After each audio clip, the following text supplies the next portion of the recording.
तो हेलो मेरे डियर साथियों, कैसे हो? बढ़िया हो ना? बिल्कुल यार, बढ़िया ही रहना चाहिए। तो मेरे डियर साथियों, हमारा क्लास 12th मैथ में चैप्टर नंबर 3 स्टार्ट हो गया है, जिसका नाम है भैया आव्यूह मैट्रिक्सेस।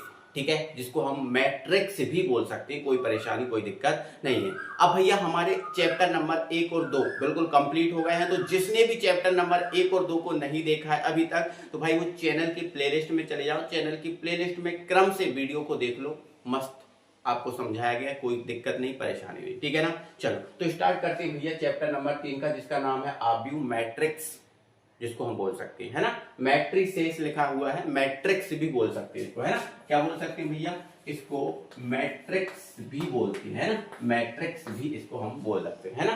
तो पहला हमारा क्वेश्चन सर ये है कि ये मैट्रिक्स होता क्या है, आव्यूह होता क्या है? अभी तक तो हमें ये भी नहीं पता, ये भी नहीं पता। तो मेरे डियर साथियों, इतना तो आप जानते ही हो कि इस टाइप की अगर कोई लाइन है तो वो आपकी रो होती है, और अगर इस टाइप की लाइन है तो वो आपकी कॉलम होता है। ठीक है ना? इस टाइप की रो को अपन, इस टाइप की लाइन है तो रो बोलते हैं, इस टाइप की लाइन है तो कॉलम बोलते हैं। बस इतना याद रखना कि ये वाली लाइन है जो रो है, और ये वाली लाइन है वो कॉलम है। ठीक है? तो मैं आपसे अगर बोल दूं कि बताओ इसमें कितनी रो हैं और कितनी कॉलम है, बताओ, तो आप बोलोगे सर ये वाली लाइनें रो होती हैं तो इसमें 3 रो हैं, और ये वाली लाइनें कॉलम होती हैं, मतलब इसमें 3 कॉलम है। ठीक है ना? तो ये रो है और ये कॉलम है ना? रो को हिंदी में क्या बोलते हैं? पंक्ति, और कॉलम को हिंदी में क्या बोलते हैं? स्तंभ। क्लियर होगा? चलो आ जाओ, यहाँ पर देख लो, यहाँ एक लाइन लिखी है, संख्याओं एवं चिन्हों, संख्याओं एवं चिन्हों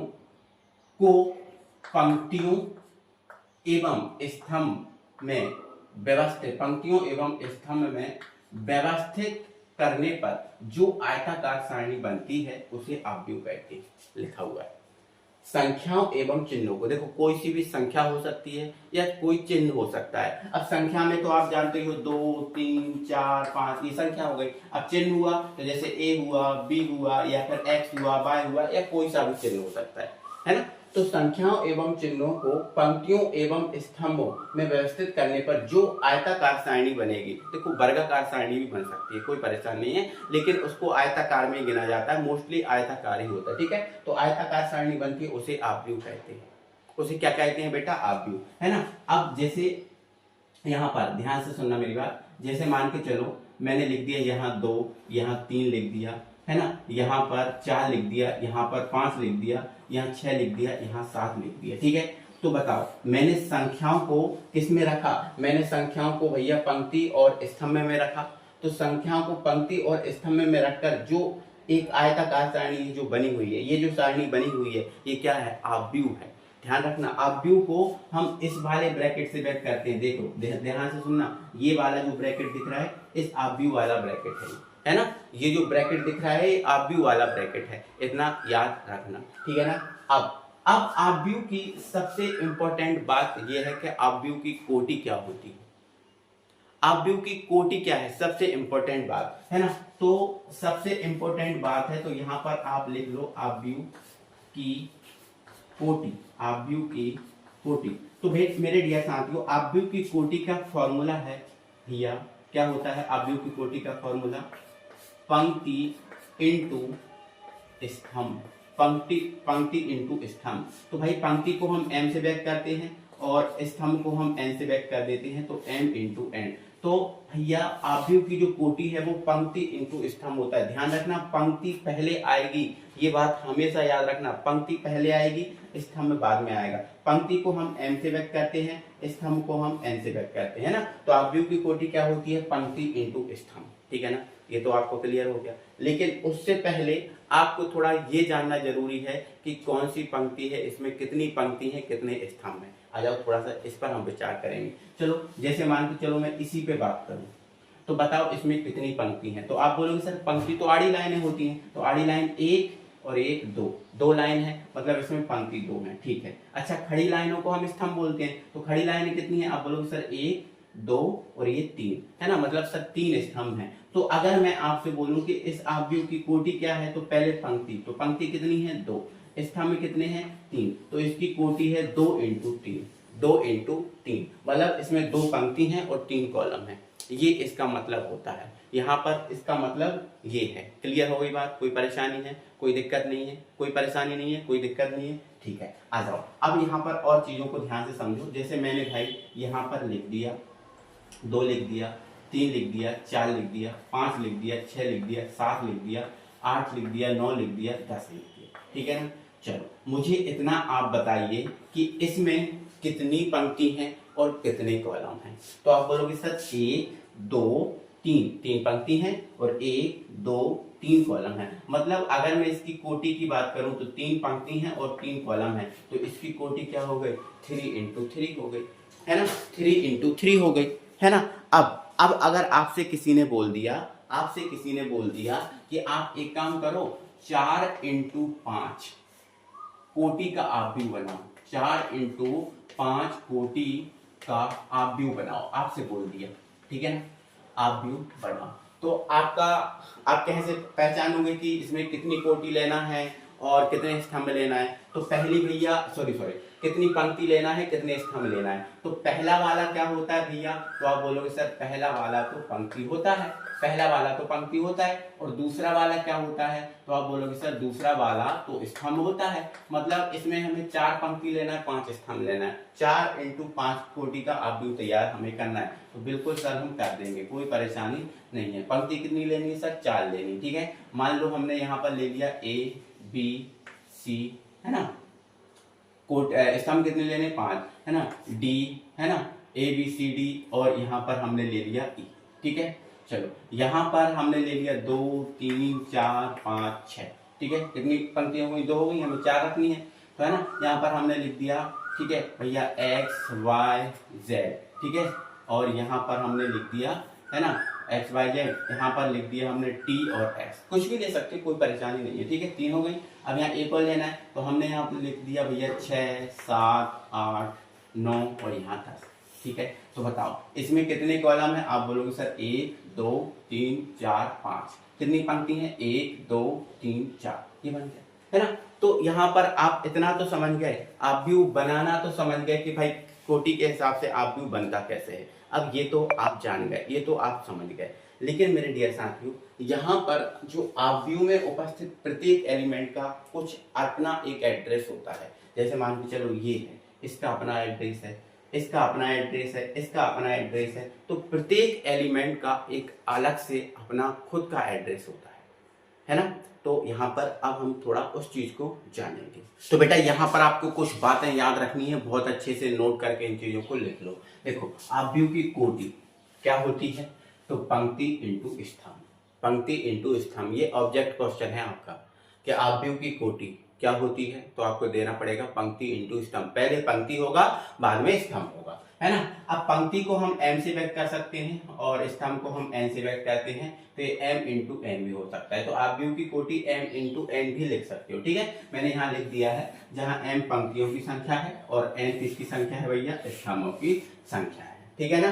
चलो, अब दूसरा नोट आपको ये याद रखना है, ये नोट नंबर 2 है और ये नोट नंबर 1 है, ठीक है? कि आव्यूह में उपस्थित प्रत्येक अवयव को AIJ से व्यक्त करते हैं। मतलब आव्यूह में उपस्थित जो प्रत्येक अवयव है उसको AIJ से व्यक्त करते हैं, ठीक है? तो जैसे मान के चलो हमारे पास कोई मैट्रिक्स है A, ठीक है? और उसमें उपस्थित जो अवयव हैं उसको हम AIJ से व्यक्त करेंगे। अब I क्या होगा? तो I पंक्ति की संख्या होगी और J क्या होगा? स्तंभ की संख्या होगी। अभी सर समझ में नहीं आया, है ना? यहाँ पर आप देखो, ध्यान से समझो, ठीक है? जैसे मान के चलो हमारे पास कोई एक मैट्रिक्स है, जिसे लिखा है 2 3 4, ठीक है? 5 6 7 8 9 10। मैंने क्या बोला था अभी? प्रत्येक जो मैट्रिक्स है, मैट्रिक्स में उपस्थित प्रत्येक अवयव का एक अपना एड्रेस होता है, ठीक है ना? चलो, अब पहले तो मुझे ये बताओ, ये जो आव्यूह है, ये मैट्रिक्स है, इसकी कोटि क्या है? तो आप बोलोगे सर 3 इसमें क्या है? रो है, मतलब 3 पंक्ति है तो 3, है ना? कॉलम 3 है तो मतलब ये 3 इंटू 3 की है। मैंने क्या बोला? प्रत्येक अवयव का अपना एक एड्रेस होता है ना? जैसे मैं आपसे बोलूं ये, है ना, इसका एड्रेस क्या है? 2 क्या है? मतलब यहाँ पर देखो, ये जो 2 है कौन सी पंक्ति का है? आप बोलोगे सर पहली पंक्ति का है। अब मैं बोलूंगा कौन सी कॉलम का है, आप बोलोगे सर पहले कॉलम का है। तो मतलब यहाँ पर जो ए, देखो पहले क्या आता है, पंक्ति आती है। देखो पहले क्या आती है, पंक्ति। मतलब इसमें आई का मान कितना है, आप बोलोगे सर 1 है। ठीक है, चलो। और मैं आपसे बोलूं इसमें कॉलम का मान कितना है, आप बोलोगे सर 1 है। मतलब ये बन बन वैल्यू, ये बन बन की वैल्यू है। मतलब ये बन बन की वैल्यू कितनी है, 2 है। कितनी है, 2 है ना। तो ये बन क्या है, ये आई की जगह कौन है, ये बन है ना, और जे की जगह कौन है, 1 है। ठीक है, अब मैं आपसे बोलूं इसमें 1 2 की वैल्यू कितनी है ना। 1 2 की वैल्यू कितनी है, मतलब आपकी पहली पंक्ति और दूसरा स्तंभ। तो पहली पंक्ति और दूसरा स्तंभ यही है ना। तो ये इसकी वैल्यू कितनी है, 3 है। ठीक है ना।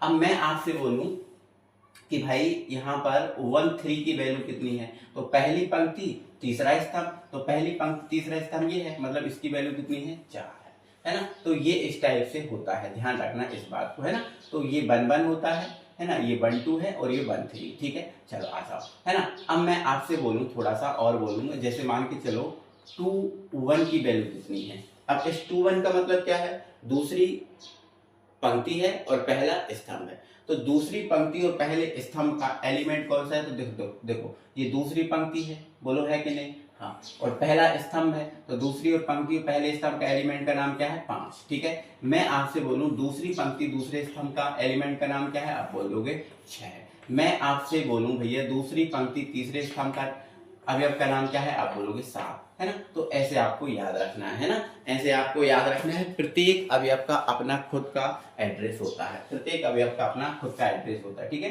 चलो इसी टाइप से मैं आपसे बोल दूं भैया ए 3 1 की वैल्यू कितनी है ना, और ए 3 2 की वैल्यू कितनी है, ए 3 3 की वैल्यू कितनी है। तो 3 1 का मतलब तीसरी पंक्ति पहला स्तंभ, तो तीसरी पंक्ति पहला स्तंभ यही है। ठीक है, तो 8 है, इसकी वैल्यू कितनी है, 9 है, इसकी वैल्यू कितनी है, 10 है। तो ध्यान रखना इस मेरे भाई इस बात को, ठीक है ना, कि प्रत्येक अवयव का अपना एक एड्रेस होता है ना। जिसमें भैया ये ध्यान रखना कि ये आपका जो है ना पहला वाला होता है, ये आपका 1 1 होता है, ये आपका 1 2 होता है, ये आपका 1 3 होता है, ये आपका 1 4 होता है, ऐसे बढ़ता जाएगा डैट डैट डैट ऐसा। ठीक है ना, चलो अब इसी प्रकार से ये आपका 2 1 है ना, और ये आपका 2 2, ये आपका 2 3, ये आपका 2 4, ऐसे ही बढ़ता जाएगा। ठीक है ना। अब यहाँ पर देखो, जैसे ये आपका 3 1 है ना, ये आपका 3 2, ये आपका 3 3, ये आपका 3 4, ऐसे बढ़ता जाएगा। ठीक है, यहाँ पर ये भी, यहाँ पर ये भी बढ़ते जाएंगे। ठीक है ना। तो इन चीजों को आपको ध्यान रखना है ना, कि प्रत्येक अवयव का एड्रेस होता है। तो आप समझ गए, कोटि समझ गए, प्रत्येक अवयव का एड्रेस समझ गए, ये सारी चीजें आप एक एक चीज अच्छे से समझ गए। ठीक है, अब मैं आपसे बोलूंगा कि भाई बताओ, कोई सा भी अब मैं नाम बोल दूं, किसी भी अवयव का बोल दूं, या कोई मैट्रिक्स बोल दूं कि इतने बाई इतने की बनाओ, ये सब चीजें आप बना सकते हो, कोई दिक्कत परेशानी नहीं रहेगी। ठीक है ना। चलो अब मैं थोड़ा सा जल्दी से एक बात बता रहा हूँ, जैसे मान के चलो ये लिखा है ए, ये लिखा है बी, ये लिखा है सी, ये लिखा है डी। बताओ ये कितने बाई कितने की है, तो आप बोलोगे सर कितनी सी बात है, 2 कॉलम है, 2 पंक्ति है, 2 स्तंभ है, मतलब ये 2 × 2 की है ना। तो ऐसे करके आप बता दोगे। ठीक है ना। चलो अब भाई हम जो आव्यूह है, इस आव्यूह के प्रकार पे बात करेंगे, प्रकार को समझते हैं। तो बेटा अब आप अपनी कॉपी पे हेडिंग डाल लीजिए आव्यूह के प्रकार। थोड़ा सा हम इस स्क्रीन पर आए हैं क्योंकि मुझे लगा कि इस स्क्रीन पे मैं ज़्यादा अच्छे से आपको समझा पाऊंगा, तो आप जरा देखिएगा। देखो पहला आव्यूह का प्रकार है स्तंभ आव्यूह। अब देखो स्तंभ है मतलब कॉलम मैट्रिक्स की बात कर रहे हैं। तो भाई कोई भी आव्यूह जो है ना, स्तंभ आव्यूह जब कहलाता है जब उसमें केवल एक स्तंभ हो। देखो लिखा है एक आव्यूह स्तंभ आव्यूह कहलाता है यदि उसमें केवल एक स्तंभ हो। केवल एक स्तंभ हो तो उसको स्तंभ आव्यूह हम कह सकते हैं। देखो अब यहाँ पर इसका उदाहरण भी है हमारे सामने। देखो आप इस एग्जाम्पल को देखो, इस आव्यूह को देखो, इसमें केवल एक ही स्तंभ है, केवल और केवल इसमें एक कॉलम है ना। रो कितनी भी हो उससे कोई फर्क नहीं पड़ेगा, है ना। स्तंभ आव्यूह का मतलब एक स्तंभ होना चाहिए, रो उसमें कितनी भी हो कोई फर्क नहीं पड़ेगा। जैसे इसमें कितनी रो है भैया, ये R1 है ना, ये आपकी R2 है, ये आपकी R3 है और ये आपकी R4 है। 4 रो है ना, तो रो 4 5 6 7 8 100 उससे कोई फर्क नहीं पड़ेगा, बस स्तंभ एक होना चाहिए, ठीक है ना। क्लियर है। तो स्तंभ आप व्यू को आप समझ गए ना, है ना, कि स्तंभ आप व्यू क्या होता है, जिसमें केवल एक स्तंभ होता है, ठीक है ना। चलो इसका ये एग्जाम्पल मैंने आपको समझा दिया, ठीक है ना। चलो नेक्स्ट हमारा कौन सा आप व्यू है बेटा, पंक्ति आप व्यू। अब देखो पंक्ति आप व्यू है तो पंक्ति आप व्यू उस आप व्यू को कहेंगे जिसमें केवल एक पंक्ति हो। कॉलम आप कितने भी हों कोई फर्क नहीं पड़ेगा। उदाहरण आपके सामने है, देखो एक पंक्ति है ना इसमें, देखो आप एक पंक्ति है और जिसका नाम मान लेते हैं R1, लेकिन कॉलम ये आपका C1 है, ये आपका C2 है, ये आपका C3 है, ये आपका C4 है। तो कॉलम कितने भी हों फर्क नहीं पड़ेगा। पंक्ति आप व्यू है तो एक पंक्ति बस होने चाहिए, स्तंभ आप व्यू में एक स्तंभ होना चाहिए, पंक्ति आप व्यू में एक पंक्ति होनी चाहिए, है ना। कॉलम कितने भी हो इसमें नहीं चलेगा, फर्क पड़ेगा, ठीक है ना। चलो ये देख लो आप, इसका उदाहरण अच्छे से समझ लो, है ना। चलो आगे बढ़ो। और अगला है हमारा तीसरा आप व्यू जिसका नाम है वर्ग आप व्यू। देखो वर्ग आप व्यू, अब वर्ग तो जानते ही हो, वर्ग क्या होता है। वर्ग बिल्कुल आपको पता है, जिसमें जो चारों भुजाएं क्या होती हैं, समान होती हैं, उसे हम क्या बोल देते हैं बेटा, वर्ग बोलते हैं। वर्ग किसे बोलते हैं, जिसमें चारों भुजाएं समान हो। तो बेटा वर्ग कोई आप व्यू जो है ना, वर्ग आप व्यू तब कहलाएगा जब उसमें m इंटू n का मान बराबर हो। मतलब क्या है, मतलब ये है, देखो m क्या होती है, पंक्ति, n क्या होता है, कॉलम, आपको पता है ना, अभी मैंने समझाया। तो m इंटू एन का मान अगर बराबर है तो वो आपका वर्ग आप व्यू होगा। जैसे मान के चलो 2 इंटू 2 का, है ना, 2 इंटू 2 का बना दो, 3 इंटू 3 का बना दो, 4 इंटू 4 का बना दो, 5 इंटू 5 का बना दो, बस m इंटू एन का मान बराबर होना चाहिए, ठीक है। तो एक आप व्यू जिसमें पंक्ति की संख्या स्तंभों की संख्या के समान होती है उसे वर्ग आप व्यू कह देते हैं अपन, है ना।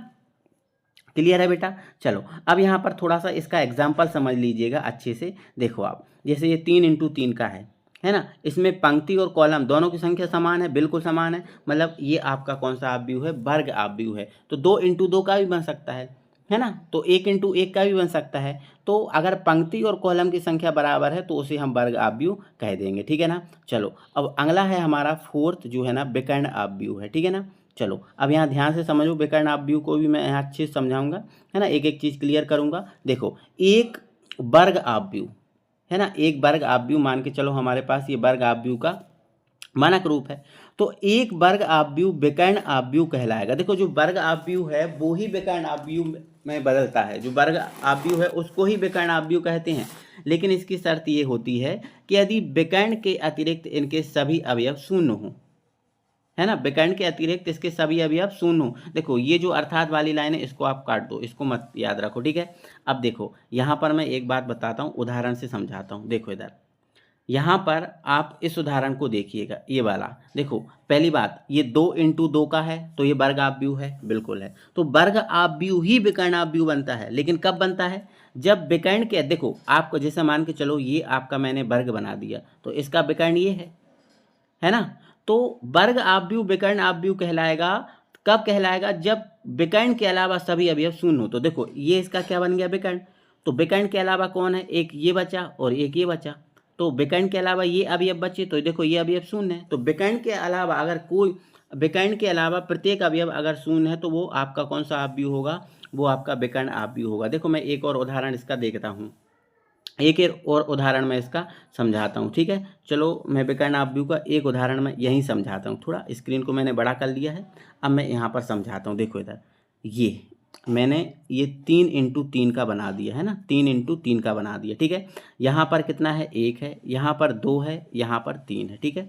बाकी यहाँ 0, यहाँ 0, यहाँ 0, यहाँ 0, ठीक है, यहाँ 0, यहाँ 0। देखो आप विकर्ण के अलावा सभी अवयव का मान क्या है, 0 है ना, बिल्कुल है। तो ये आपका विकर्ण आप व्यू कहलाएगा, ठीक है। तो इतना आपको याद रखना है अच्छे तरीके से, ठीक है। कोई दिक्कत है, देखो मैं पूरा भी दिखा दे रहा हूँ, आप इसकी परिभाषा भी लिख सकते हो, ठीक है। लेकिन मैंने क्या बोला, क्या चीज़ आपको नहीं लिखना है, अर्थात के अलावा जो चीज़ है उसको आप भूल जाओ, उसको नहीं लिखना है, ठीक है ना। चलो आ जाओ भाई, है ना, नेक्स्ट आप व्यू समझते हैं। और नेक्स्ट हमारा आप व्यू है 5वां, 4 हो गए ना। अगला है हमारा सदिश आप व्यू। देखो सदिश आप व्यू बिल्कुल विकर्ण आप व्यू पढ़ा है ना, उसके जैसा ही है, कोई दिक्कत नहीं। देखो एक विकर्ण आप व्यू सदिश आप व्यू कहलाता है। तो जो विकर्ण आप व्यू है वो सदिश आप व्यू होगा, ध्यान रखना।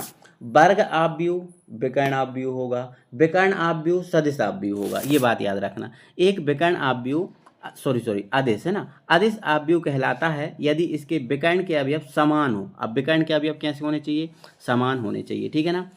चलो आ जाओ, और ये यदि वाली बातों को यहाँ से भूल जाना, ठीक है ना। चलो यहाँ पर देखो उदाहरण मैं आपको समझाता हूँ। देखो ये आपका जो है ना क्या विकर्ण अवयव है, बोलो। पहली बात तो ये विकर्ण अवयव है, क्यों? क्योंकि इसके विकर्ण के अलावा सभी अवयव क्या है? शून्य है। अच्छा, इसमें क्या बोला था? अदिश अवयव क्या होता है? एक विकर्ण अवयव अदिश अवयव तब होगा जब विकर्ण के सभी अवयव सेम हो। जैसे आप देख लो, ये सभी अवयव सेम है, यहाँ √3, यहाँ √3, यहाँ √3, सभी सेम है, मतलब ये आपका अदिश अवयव है ना। जैसे अगर मैं 2 और 2 का बनाता तो यहाँ पर देखो ये -1 लिख देता, यहाँ 0 लिख देता, तो देखो आप 2 × 2 का बन गया, ये 2 × 2 का बन गया।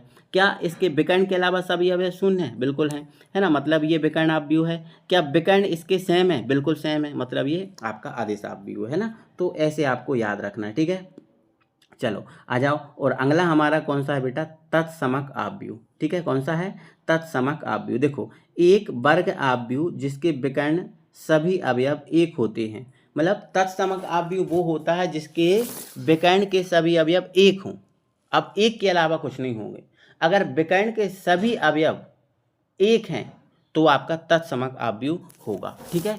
ओके, तत्समक अवयव होगा, बाकी ये लाइनें भूल जाओ आप, ठीक है। ये लाइनें आप भूल जाओ। अब यहाँ देखो मैं थोड़ा सा ऊपर खिसका के आपको समझाता हूँ। देखो ये उदाहरण है, ये आपके सामने बेटा उदाहरण दे के रखा है। देखो आप, विकर्ण के अवयव क्या हैं? एक है। विकर्ण के अवयव क्या हैं? एक है। देखो ये 1/1 का है, ये 2 × 2 का है, ये 3 × 3 का है। तो विकर्ण आपका एक होना चाहिए। देखो अकेला एक लिखा है तो ये भी आपका तत्समक अवयव हो सकता है ना।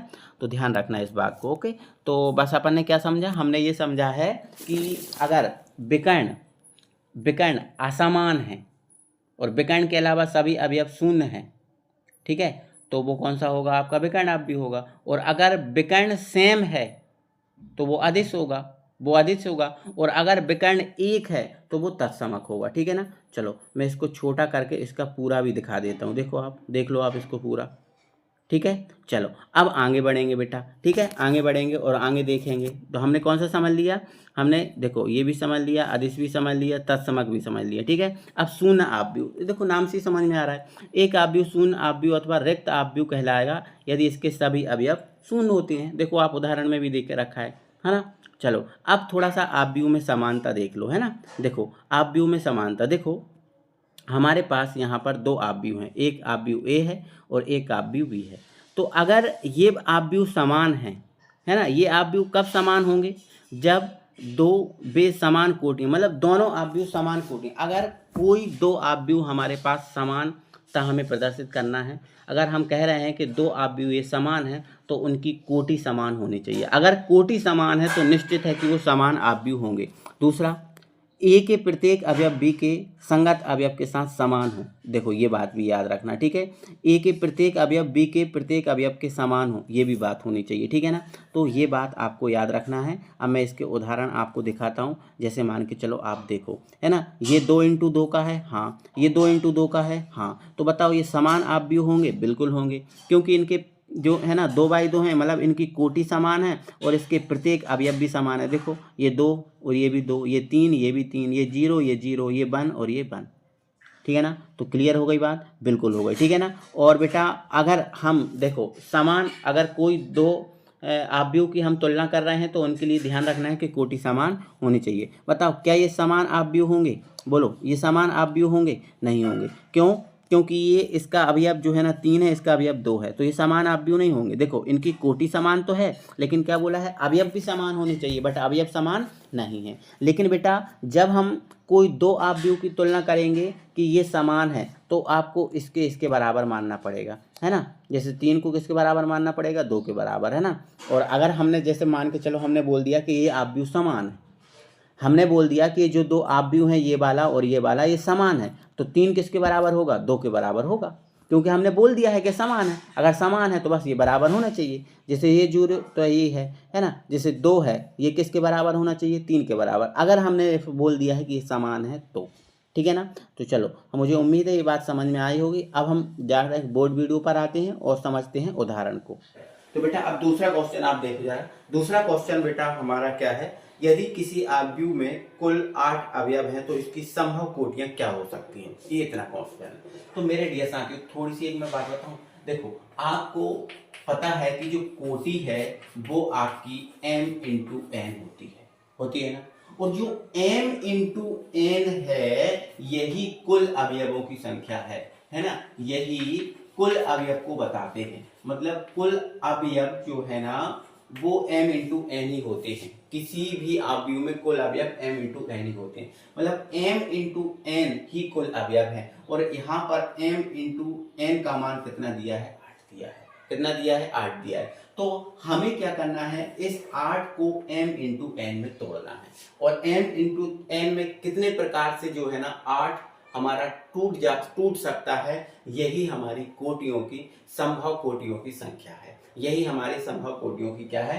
संख्या है। तो ध्यान रखना कोटि m इंटू एम होती है, एन होती है, और m इंटू एन कुल अवयव है, और यहाँ कुल अवयव मतलब यहाँ पर क्वेश्चन में 8 दिए हैं, मतलब इस 8 को हमें m इंटू एन में तोड़ना है। तो ये कितने प्रकार से टूट सकता है, यही हमारी संभव कोटियां हो जाएगा। ठीक है, तो सबसे पहले आप यहाँ पर क्वेश्चन में लिख लेना दिया है, ठीक है ना, क्या है, दिया है कुल अवयव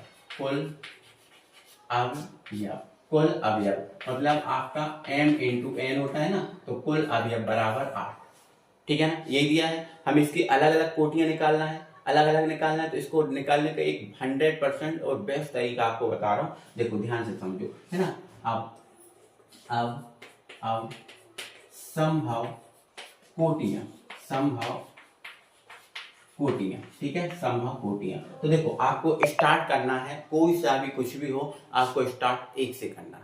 आपको स्टार्ट कहां से करना है भैया, 1 से करना है ना। तो संभव कोटियां बताना है, तो पहला तो आपका ये हो जाएगा, देखो 1 से स्टार्ट करना है तो 1, और फिर 1 का गुणा किस में करना है, तो यहाँ पर जो संख्या है उसमें जितना भी अवयव है उससे गुणा करना है। तो 1 इंटू हमने क्या कर दिया, 8।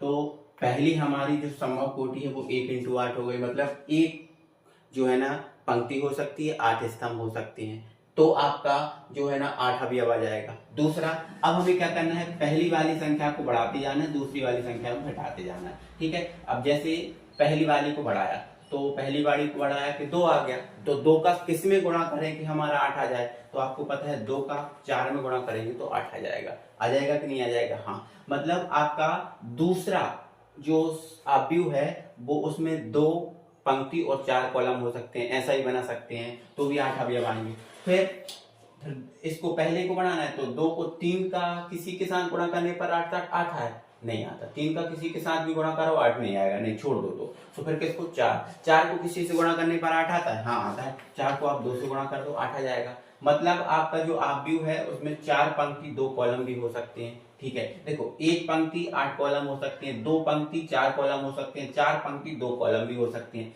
फिर बढ़ाओ 5, तो 5 का किसी से गुणा करने पर 8 आता है, नहीं आता। 6 का किसी से गुणा करने पर 8 आता है, नहीं आता। 7 का नहीं आता, 8 का हाँ आता है। तो 8 का भैया 1 के साथ गुणा कर दो जो है ना, तो आपका 8 आ जाएगा, है ना। मतलब उस जो अवयव आपका 8 अवयव वाला अवयव है उसमें 8 पंक्ति 1 कॉलम भी हो सकता है, तब भी 8 अवयव आएंगे। तो बस यही इसका आंसर है, और कुछ है ही नहीं।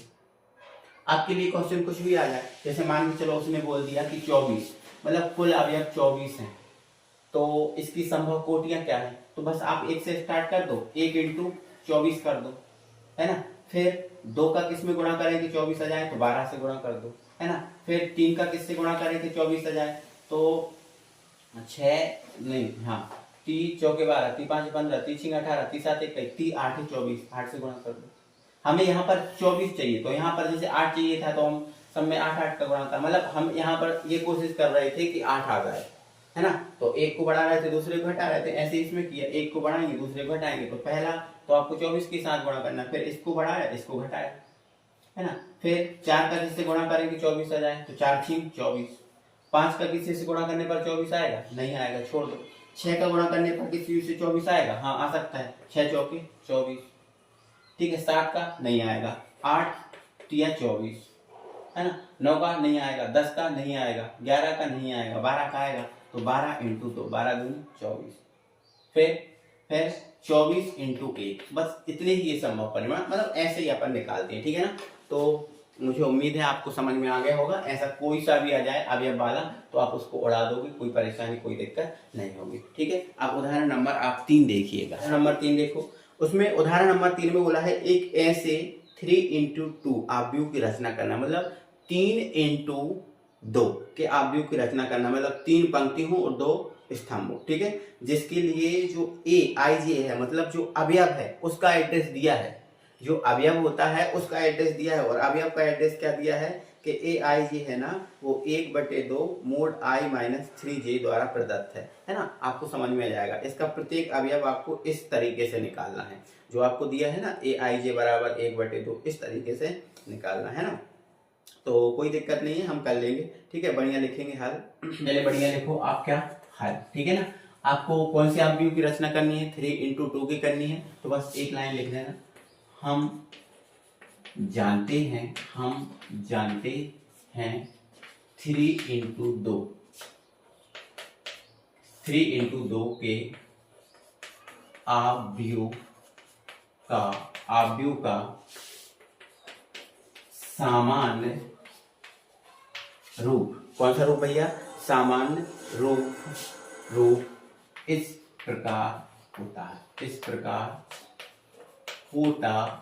बताओ किस प्रकार से होता है, बताओ जल्दी से, किस प्रकार से होता है जल्दी बताओ, है ना। तो ऐसा ही होता है, देखो हम जानते 3 इंटू 2 का करना है, तो आप देखो आपको 3 इंटू 2 का करना है, 3 इंटू 2 के आव्यूह का जो है ना आपको निर्माण करना है। तो हमें पता है 3 इंटू 2 आव्यूह का सामान्य रूप कैसा होता है, देखो मतलब 3 इसमें क्या होनी चाहिए पंक्ति और 2 आपकी क्या होनी चाहिए कॉलम। तो देखो पहला क्या होता है A11 होता है, हाँ होता है। दूसरा क्या होता है A12 होता है, ठीक है। तो देखो 2 भी कॉलम करने हैं तो 2 हमारे कॉलम हो गए, ठीक है। लेकिन पंक्ति 3 करनी है, तो दूसरी पंक्ति में क्या होगा 21 है ना और 22, ठीक है।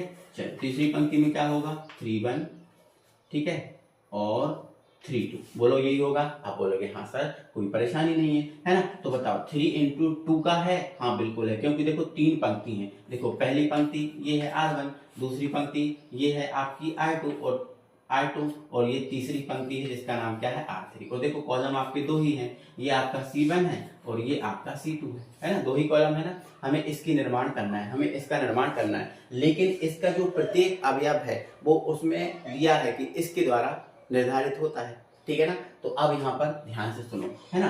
तो यहाँ लिखना आप, है ना। अब हमें जैसे मान के चलो 1 1 का निर्माण करना है, तो 1 1 के लिए हमें फॉर्मूला क्या लगाना पड़ेगा, देखो आपको कौन सा है फॉर्मूला, है ना, ठीक है। या फिर ऐसा लिख लो, है ना, या फिर ऐसा लिख लो पहले, किंतु प्रत्येक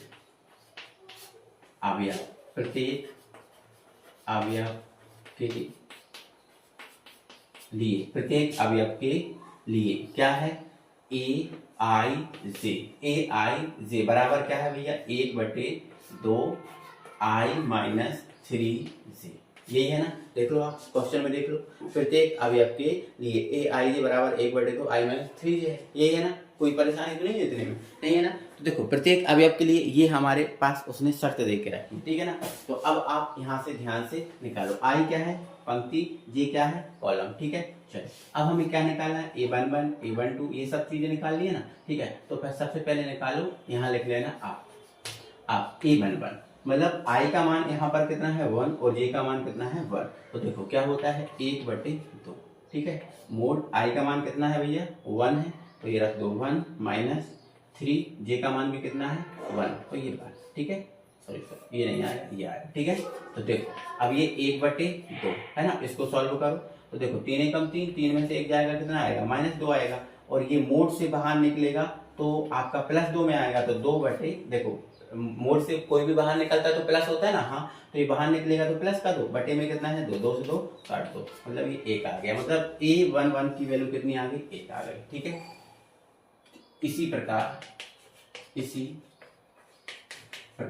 ठीक है A12 की वैल्यू निकालो, तो 1/2 मोड, और आई का मान कितना है इसके लिए 1 है ना, और -3। जे का मान कितना है, तो यहाँ पर 2 होगा और ये मोड। ठीक है, चलो इसको यही सॉल्व कर देता हूँ। थोड़ा सा मैं जगह बना लेता हूँ बेटा, हाँ थोड़ी सी जगह बनाता हूँ, कैमरे को एडजस्ट करके थोड़ी सी मैं जगह बना लेता हूँ ताकि आपको अलग से स्लाइड में ना भागना पड़े, है ना। चलो इधर देखते हैं। तो इसको सॉल्व करो, 3 दूनी कितने हो गए 6, 6 में से 1 गया कितना हो जाएगा, 6 में से 1 गया 5, -5 बचेंगे और -5 जब बाहर निकलेगा तो प्लस का 5 आएगा, -5 जब मोड से बाहर आएगा तो प्लस का 5 बटे में 2। ठीक है, चलो अब ये 2 1 की वैल्यू निकालो, ये 2 1। ठीक है, तो ये 1/2 है ना। अब i का मान कितना है भैया, इस फॉर्मूले में रखना है, तो i का मान कितना है 2 है, तो ये 2 और 3 × 1 है ना, क्योंकि j का मान ये है। ठीक है, तो 3 एकम 3 में से 2 जाएगा -1 और -1 मोड से बाहर निकलेगा तो प्लस का 1 है ना, तो ये 1/2 आ गया। फिर इसी प्रकार आपका a22 की वैल्यू निकालो। ठीक है, तो ये आपकी 1 2 और यहाँ से आपका क्या है 2 है ना, और 3 और j का मान भी कितना है 2, तो 3 दूनी 6, 6 में से 2 जाएंगे कितने बचेंगे, बोलो जल्दी से, 6 में से 2 जाएंगे, आप बोलोगे सब 4 बचेंगे, -4, लेकिन -4 मोड से बाहर निकलेगा तो प्लस के 4/2, 2 से काट दो तो ये आपका 2 आ गया। ठीक है ना, चलो ये 2 2 आ गया। अब ये 3 1 निकाल लो, तो ये 3 1 कितना है, तो देखो ये 1/2 है ना।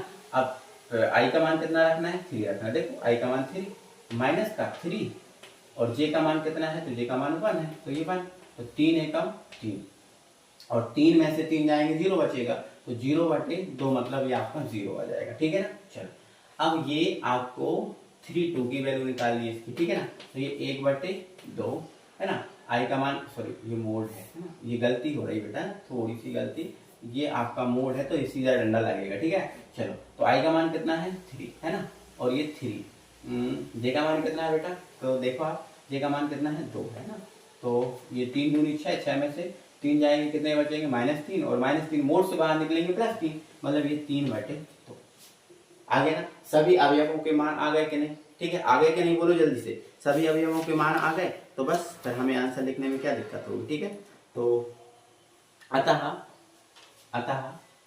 यहाँ लिखना, अतः अभीष्ट आव्यूह। ठीक है, आव्यूह बता, तो अब सबकी वैल्यू रख दो। ठीक है, अभीष्ट आव्यूह है ना, तो सबकी वैल्यू रख दो बेटा।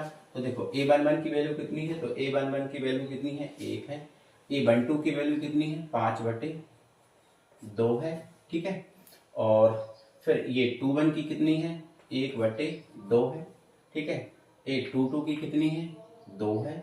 ठीक है, a31 की कितनी है, a31 की कितनी है, ये 0 है, और ये 32 की कितनी है 3/2। ठीक है, चलो तो ये हमारा क्या बन गया है 3 × 2 का आव्यूह बन गया है, जो हमें यहाँ पर बनाना था, यही बनाना। थोड़ा सा बेटा दिखने में दिक्कत हुई है, थोड़ी सी दिखने में दिक्कत हुई है, थोड़ा सा एडजस्ट करते हैं, थोड़ा सा देखो अब दिख रहा है आपको, है ना। तो ऐसे हमें बनाना है, देखो आप आंसर भी मैच कर सकते हो आप उसमें। ठीक है, आप अपनी बुक में आंसर भी मैच कर सकते हो। देखो यही है आपका 1 1/2 0 है ना, 5/2 है ना, 2 3/2, ये सब यही मैच है ना। तो ऐसे करके हमें बनाना है, ऐसी रचना करनी है। तो जो आपको एड्रेस दिया है, देखो यहाँ अवयव का एड्रेस दिया था, यहाँ जो है ना हमें अवयव का एड्रेस दिया था, इसीलिए हमें ऐसे करना पड़ा, है ना, और वरना तो फिर हमें दिक्कत ही नहीं थी। ठीक है ना, तो उदाहरण नंबर 3 आप समझे, मुझे उम्मीद है आप समझ गए होंगे, दिक्कत नहीं होगी। अब हम देखते हैं उदाहरण नंबर 4 को, है ना। उदाहरण नंबर आप जो है ना 4 देखिएगा, और यहाँ पर इतना इसमें बोला गया है यदि, देखो ये वाला इसके बराबर है, तो मतलब आप ये बताओ ये आव्यूह समान है ना, और मैंने अभी आपको बताया था आव्यूह, अगर 2 आव्यूह समान होते हैं, अगर उनकी कोटि जो है ना इक्वल हो, तो देखो इसकी कोटि क्या है, तो इसकी कोटि क्या है भैया 3 × 3 बोलो है, और इसकी कोटि भी क्या है 3 × 3 है ना, तो दोनों की कोटि इक्वल है, मतलब ये आव्यूह समान है। और मैंने आपको ये भी बताया है कि अगर कोई 2 आव्यूह समान होते हैं तो उनके प्रत्येक अवयव बराबर होते हैं, प्रत्येक अवयव भी समान होते हैं। तो दिए गए आव्यूह समान है, इसलिए इनके संगत अवयव भी समान होंगे। संगत अवयव मतलब ये वाला अवयव है इसके बराबर होगा, ये वाला अवयव है इसके बराबर होगा, मतलब प्रत्येक अवयव जो है ना आपस में बराबर होगा कि नहीं होगा, बिल्कुल होगा। तो हमें यहाँ पर क्वेश्चन में क्या करना है, हमें यहाँ पर ठीक है। तो A B C X Y तथा जेड के मान बताने, मतलब इनमें बहुत सारे जो है ना, जैसे एक्स है ना, जेड है, वाई है, ए है, बी है ना, यहाँ पर सी भी है, इनके मान बताने हैं। तो कोई दिक्कत परेशानी नहीं है, बता देंगे हम, कोई दिक्कत नहीं है, ठीक है ना। तो यहाँ पर लिख लेंगे अवयवों की तुलना करने पर, अवयवों की तुलना करने पर, ठीक है ना, बस हो जाएगा। तो इसकी तुलना किससे करोगे, इससे है ना, तुलना करने पर। तो x प्लस 3 बराबर कितना हो जाएगा, 0 हो जाएगा, क्योंकि देखो इसका पहला अवयव x प्लस 3 है और इसका पहला अवयव क्या है, 0, ठीक है।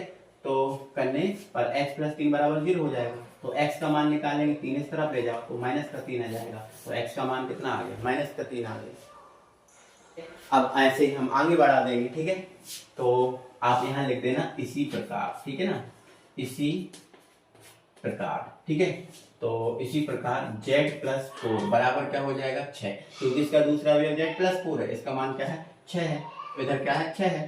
तो यहाँ z का मान निकालेंगे, इसको इस तरफ ले जाओ तो z बराबर 6 माइनस का 4, तो z बराबर कितना आ जाएगा, आपका 2 आ जाएगा। बोलो हाँ कि ना, आप बोलोगे हाँ सर, ये बात तो हमारे लिए क्लियर हो रही है, कोई परेशानी नहीं है, ठीक है ना। चलो, तो दो चीजें तो हो गई। आ जाओ अब यहाँ पर हम इसकी तुलना कर लो, है ना।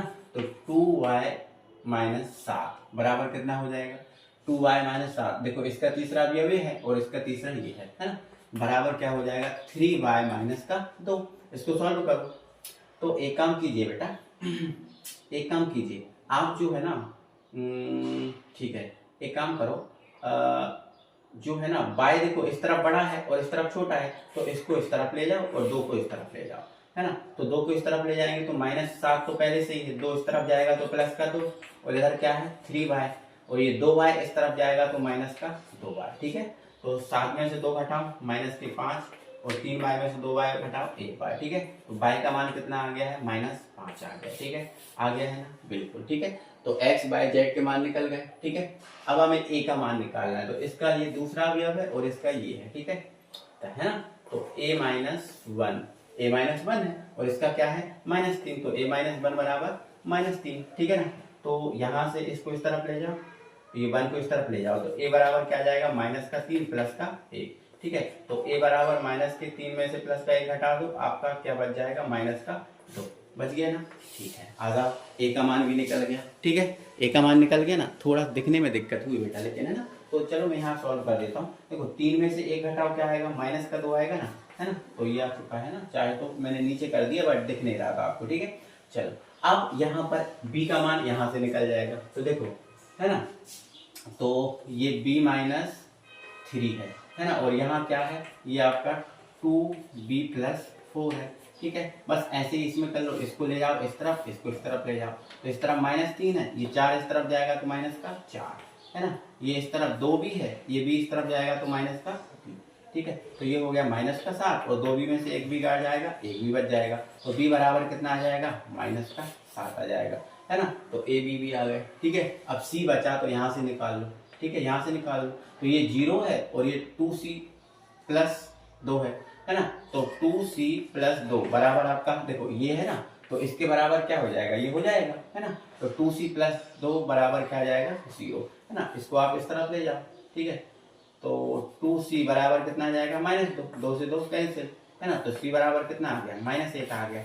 बोलो सबके मान आ गए कि नहीं आ गए, है ना। बस ऐसे ही हमें करना है, क्वेश्चन को हमें ऐसे ही टैकल करना है, ऐसे ही हैंडल करना है, ठीक है ना। तो बस सबके मान आ गए, c बराबर कितना आ गया, -1 आ गया।